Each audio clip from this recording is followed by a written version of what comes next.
Enzo Recto, kalaban ang katiwalian at kasinungalingan, kakampi sa katotohanan at kabutihan. At sa mga hindi pa po nakakilala sa akin, natandaan nyo, nagrally po para kay Pastor Kibuloy doon sa Liwasang Bonifacio. Tapos, may isang nilalang na sumigaw doon na kung si Lisa Marcos ay nasa harap niya, sasampalin ko siya kaliwat kanan. Ako yun. Ako yun. Pinapakita ako sa mga pangyarihang pamilyang ito na hindi kayo ang may kapangyarihan, kundi ang katotohanan at ang taong bayan. Tayo yun. Bakit ko nga pala gustong sampalin si Lisa Marcos kaliwa at kanan? Kasi po, ganito. 6 na taon na kong nakipagtrabaho sa kanila, nagsilbi sa kanila, na wala silang binayad sa akin kahit piso. Tinulungan ko sila sa protesta nila laban kay Leni Robredo. Kasi naniwala akong dinaya si Marcos noong 2016. Nga pala, dati po akong congressman sa lugar ko po, sa Biliran. Dinaya po ako ni Smartmatic, kaya naging mortal na kalaban ko si Smartmatic. 14 na taon kong kalaban si Smartmatic na hindi nyo man lang alam. Nakikipaglaban ako para sa malinis na halalan. Nagkataon, magkapareho kami ng istasyon noong panahon 2016. Pero, noong 2022, matapos mag-file si Marcos ng candidacy, certificate of candidacy, habang nangangampanya, inamin ni Lisa Marcos sa akin na magkakaroon siya ng meeting ng may-ari ng Smartmatic. Kailangan daw niya ng 2 technical na kasama. Pero, dinuro pa ako, but not you, because they hate you so much. Nung pa lang, nung punto na yun, alam ko na, binenta na ako ni Lisa Marcos sa Smartmatic. Mandadaya sila. Oh. Kaya nga po, hindi ako takot na ibulgar ito sa inyo dahil totoo itong nangyari.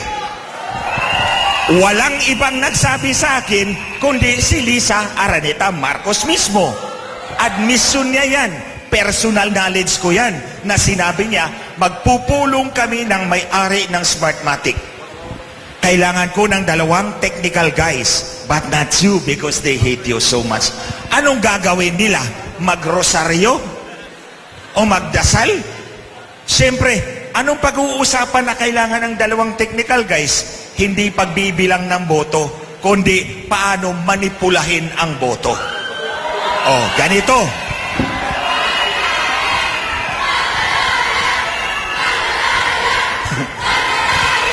Okay, wait. So ito na. Pagkatapos ng eleksyon, yung grupo ni General Reo kumuha ng datos mula sa COMELEC at nakita nila libo-libong makina nag-transmit ng resulta galing sa iisang IP address lamang. Hindi yung IP address ng makina ninyo sa presinto, kundi galing sa iisang IP address lamang. Mahigit 30,000 precincts. So pinagtagpi-tagpi ko lahat yan at ito ang alam ko.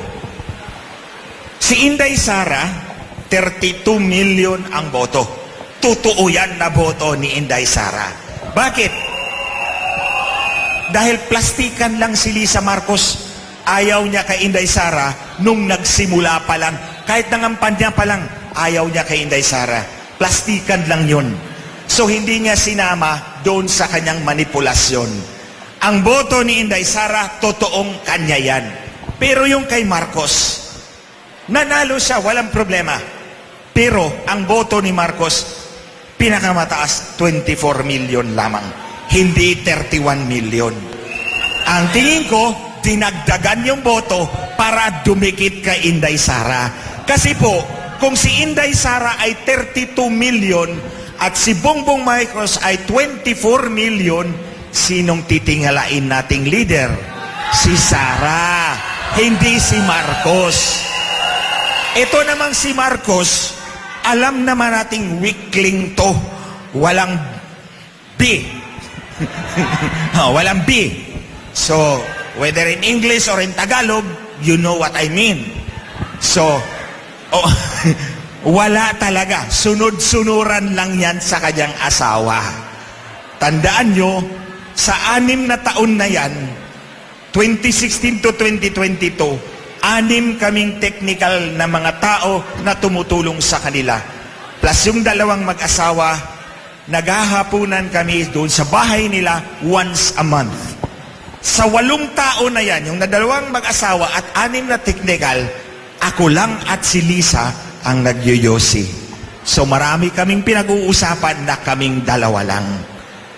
So, ngayon, ayaw nila na malaman ninyo ito, na dinagdagan nila yung kanilang boto. Kung nanalo ka ng 24 million, sasaludo ako sa'yo. Pero kung dinagdagan mo ang boto mo, wala kang pinagkaiba sa masahol na mandaraya. Di ba? So kaya, nandito ako sa harap ninyo dahil karapatan ninyong malaman ang ginawa nila nung eleksyon. Karapatan natin bawat Pilipino na malaman na hindi ka pala, dinaya mo rin pala yung eleksyon mo. So, aside from that, yung asawa mo pa rin ang nagpapatakbo ng pamahalaan. Hindi naman nag-file ng certificate of candidacy yung yaya mo sa Malacanang. Hindi naman nag-file yan ng certificate of candidacy. Bakit yan ang nagpapatakbo ng ating pamahalaan? Believe me, kasama ko yan sa 6 na taon yung mag-asawa na yan. Alam kong si Lisa ang natutupad sa lahat ng bagay. Si Bongbong walang say. So ngayon, hahayaan ba natin ganito ang ating gobyerno? Hahayaan ba natin? Alam nyo mga kababayan, lahat naman tayo at any point in our life, kailangan nating manindigan para sa kinabukasan ng ating mga anak at mga apo. Sa mga lolo, lola, nanay at tatay, tingnan po ninyo ang mga anak ninyo. Yung mga bata pa nito. Ito, nandito to eh. Yung mga bata pa, ng mga anak ninyo. Hindi po sila makapagsalita, hindi po sila makapaglaban sa kanilang kinabukasan dahil musmus pa lang sila. Sino ang tatayo para sa kanila? Si nanay, si tatay, si lolo, si lola, si ate, si kuya. Tayong lahat yun, ako at kayo. Pinaglalaban natin ang kinabukasan ng ating mga anak at mga apo. Itong pagpunta natin dito, ito yung taya natin sa kinabukasan natin ng bansa natin. Dahil hindi pwedeng isang mandaraya ang mag-control ng ating pamahalaan. At yung isa naman, yung yaya na hindi naman nag-file ng certificate of candidacy. Alam nyo, ito yung pang-5 maisog rally. Sa unang rally ng maisog sa Davao, pag uwi ko ng Maynila, kinasuhan ako para tanggalin yung lisensya ko bilang abogado. Pinapadisbar ako, pinapatanggalan ako ng lisensya bilang abogado. Pagkatapos kong magsalita sa Cebu City, pagbalik ko, may pangalawang disbarment case ako. Pagpunta ko ng Tagum, sinabi ko bukas, pag uwi ko, may pangatlo akong disbarment. Totoo, pag uwi ko, meron na naman akong pangatlong disbarment. Nung sa Dumaguete, sabi ko, bukas pag uwi ko, meron na naman akong pang-4. Kinabukasan, nandun ang Supreme Court, nag-serve ng pang-4 na disbarment. So 4, ito yung pang-5. Bukas, pag uwi ko, meron na naman akong disbarment. Pilit nila akong pinapatanggalan ng lisensya. Pero sasabihin ko to sa iyo, Lisa Marcos, handa kong i-give up ang lisensya ko pagka-abogado if that is the price I will pay for the future of my country.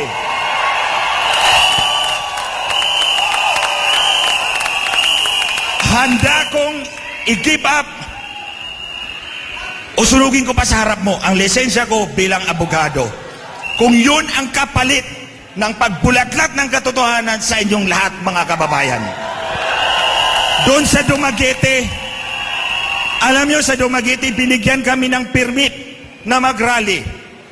Tapos sumulat yung chief of police sa mayor, bawiin mo yung permit dahil nandyan si Glenn Chong.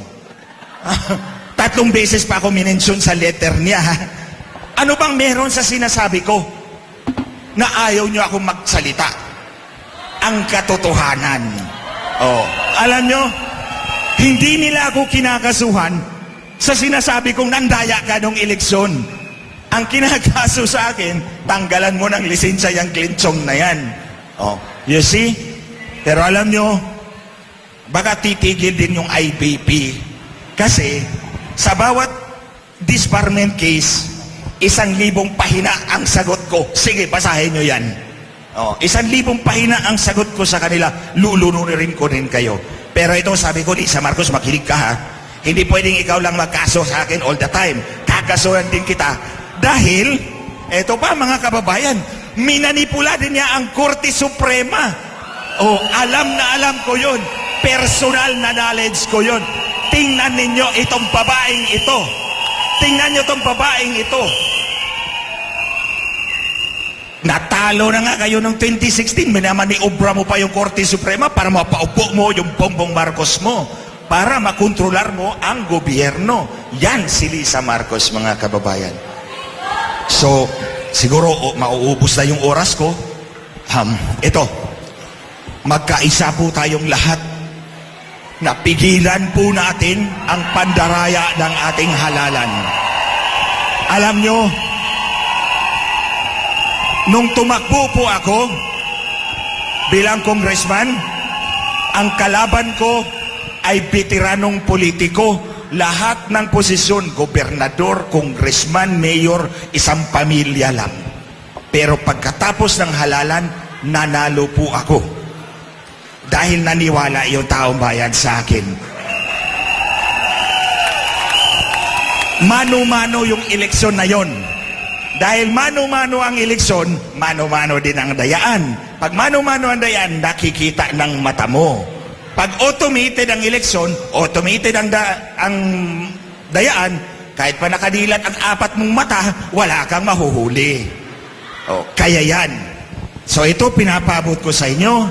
I pay the price, but that's a good investment para sa kinabukasan ng inyong manak, ng inyong mga apo. Di bali na ang lisensya ko. You can have it, Lisa Marcos. So mga kababayan, maraming salamat for coming here. Maraming salamat for taking a stand for the future of our country. Maraming salamat po. Maraming salamat po, Attorney Glenn Chong. Palakpakan po natin, Ulisa! Napakaganda. Okay, konting public service announcement lang po. Yung may-ari po ng plakang CBK 5997, makikisuyo po, may lalabas po. CBK 5997, makikisuyo po. At yung kung sino man po ang may nawawalan ng ID, national ID, tinatawagan po natin si Brian De La Peña. Nandito po yung national ID nyo. Pakiklaim na lang po. Brian De La Peña. Maraming salamat po. Okay, so pero hindi pa nagtatapos dyan yung mga may init nating speakers. Meron pa rin tayong magsasalita. Handa na ba kayo sa susunod? Ang susunod, magbigay pugay, Attorney Vic Rodriguez! Palakpakan!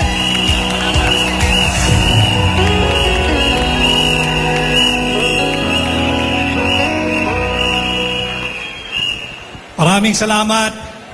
Magandang gabi ho sa inyong lahat dito sa Angeles City, Pampanga. Magandang gabi sa lahat ng Pilipinong nakasubaybay sa different social media platforms ngayong gabi. Magandang gabi sa lahat ng ating mga kababayan sa iba't ibang panig ng mundo na kagaya ninyo ay nagpupuyat gumigising ng umaga ng maaga para masubaybayan ang hakbang ng maisog. Maraming salamat sapagkat naririto kayo at humahakbang ang mga maiisog. Alam kong marami na hong nasabi ang mga nagsalita bago sa akin. Alam kong busog na rin kayo sa mga issues na hinaharap ng ating pamahalaan at ng ating bansa ngayon. Subalit, as I've been saying, pati sa mga kababayan natin sa ibang bansa, hakbang ng maisog is not just about igniting the passion of every Filipino to be patriotic.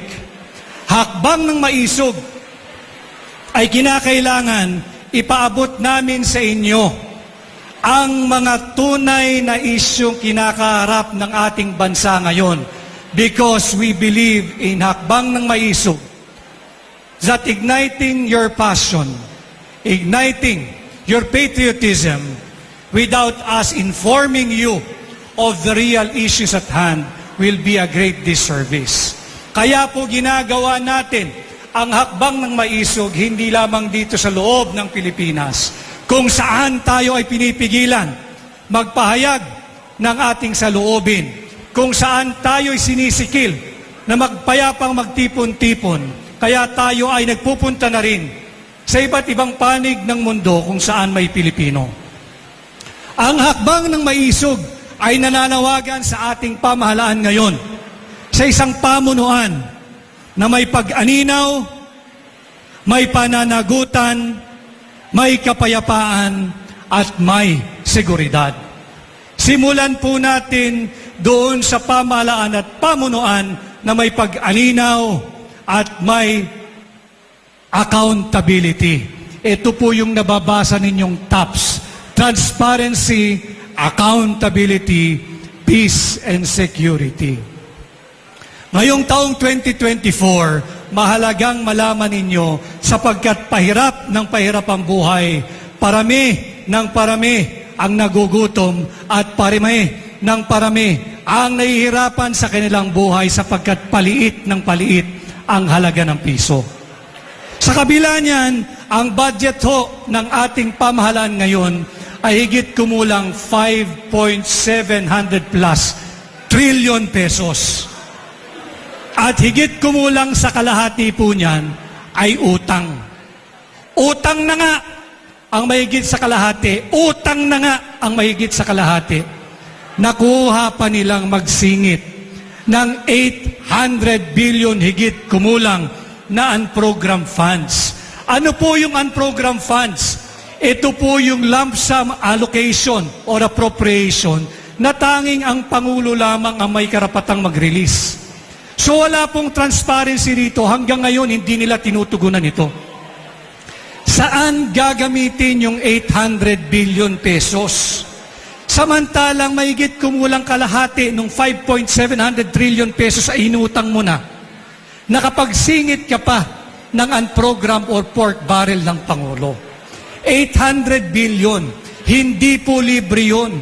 Yun po ay bahagi din ng inutang na babayaran ninyo, babayaran ko, babayaran ng kasalukuyang Pilipino at ng mga darating pangsaling lahi.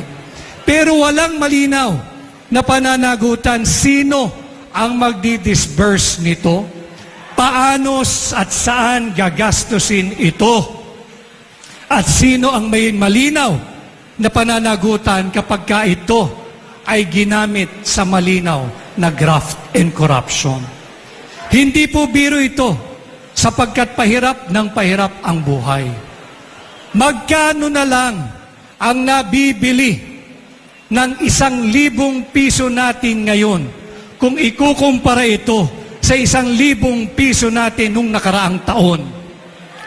Magkano na lang ang halaga ng 1,000 piso natin ngayon kung ikukumpara sa 1,000 piso natin nung nakaraang 2 taon?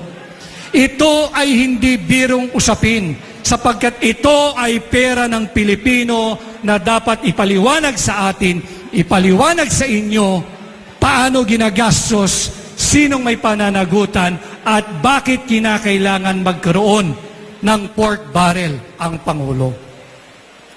Tayo po ay nagtatrabaho day in, day out. Hindi tayo makapag-absent sapagkat kada absent ng ordinaryong Pilipinong kagaya natin, ang magiging kahulugan po noon, bawas ng isang araw sa ating kikitain. Samantalang sila sa pamahalaan ngayon ay nagpapakasasa sa 800 billion unprogrammed funds. Sino ang may malinaw na pananagutan dito? Hindi po natin nalalaman sapagkat hindi nila sinasagot at pilit na itinatago sa ating mga mamamayan. Kaya pilit nilang pinipigil ang paghakbang ng maisog, pilit nilang sinusupil ang ating karapatang malayang makapagpahayag at payapang magtipon-tipon. Ang hakbang ng maisog ay hindi ho nananawagan ng pabagsakin ang gobyerno ni Pangulong Marcos.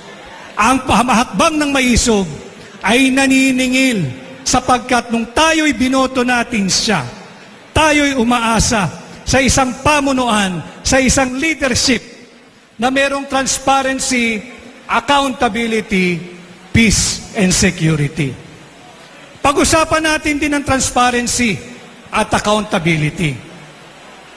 Ang dami-daming investigasyong ginagawa sa Senado, sa Kongreso, subalit kapag ang tatamaan ay alyado nila, sadyang pinipigil at hindi tinutuloy ang investigasyon. Nasaan ang transparency at accountability? Pag-usapan natin yung investigasyon tungkol doon sa agricultural smuggling. Nabanggit yung pangalan ng taong malapit sa kanila, si Ginoong Michael Ma, nung chairman ng komite na dapat mag-iimbestiga. Ano ho ang nangyari sa investigasyon? Tinigil, hanggang ngayon nakatiwangwang, hanggang ngayon ay nakabinbin. Pero kapag hindi alyado, kagaya nung mayor ng Bamban, iimbestigahan kahit kung ano-anong issue na lang ang kanilang ibinabato. Hindi ko sinasabing walang kasalanan o walang pagkukulang yung mayor ng Bamban. Subalit sana yung kanilang sigasig, yung kanilang kisig, yung kanilang gigil sa pag-iimbestiga sa hindi alyado, ganun din ang kanilang gigil sa pag-iimbestiga sa kanilang alyado. Nakita ko rin kanina si Ginoong Jonathan Morales. For the first time, nagkausap kami, nagkakilala kami ng personal. Hindi ba't mahalaga din na usapin yung PIDEA leaks at yung sinasabing biggest drug haul sa Batangas? Ano ang nangyari? Yung tao na siyang nagsimula ng investigasyon at voluntaryong sumulat sa komite sa Senado, siya pa ang kinulong. May kulanong salita na ang ibig sabihin dito ay ang pagkakaisa. Bunyog Party List. Halika na, Bunyog Party List ka na. Halika na, Bunyog Party List ka na. Sa susunod, ang atinang suportahan, Bunyog Party List, nagtataguyod ng katotohanan, lumalaban para sa bayan.